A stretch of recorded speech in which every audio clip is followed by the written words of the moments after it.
नहीं। अस्सलाम वालेकुम दोस्तों, बरखुरदारो, ये वॉक करने के लिए आते हैं सारे, तो आप भी आए। तो आज वो नहीं आए जवेद साहब?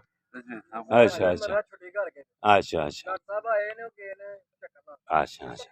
तो अगर आप भी आएंगे बेटा तो इनकी तरह सेहतमंद हो गया अल्हम्दुलिल्लाह। हाँ, तो सब बेटे वॉक के लिए आए। ठीक है जी, अल्लाह हाफिज। अल्लाह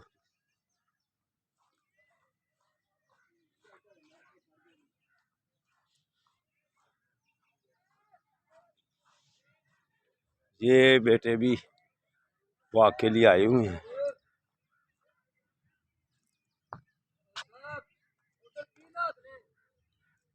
नाश्ते वाले पासे नाश्ता तैयार पिया हुंदा है। ये भट्ट साहब भी है, खालिद साहब तो बहुत देर के बाद आए हैं। ये हमारे भट्ट साहब हैं। तो ये चौधरी साहब आज दूसरे साथी छुट्टी पे हैं। अच्छा अच्छा, वीडियो बना रहे हैं। ਤੁਹਾਡੀ वीडियो बन गई है।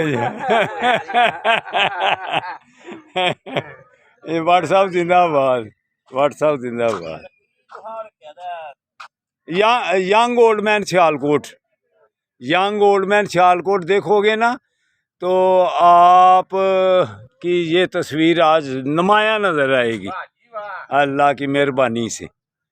तो खालिद साहब आए थे लेकिन मेरे ख्याल फिर छुट्टी कर गए हैं। हाँ,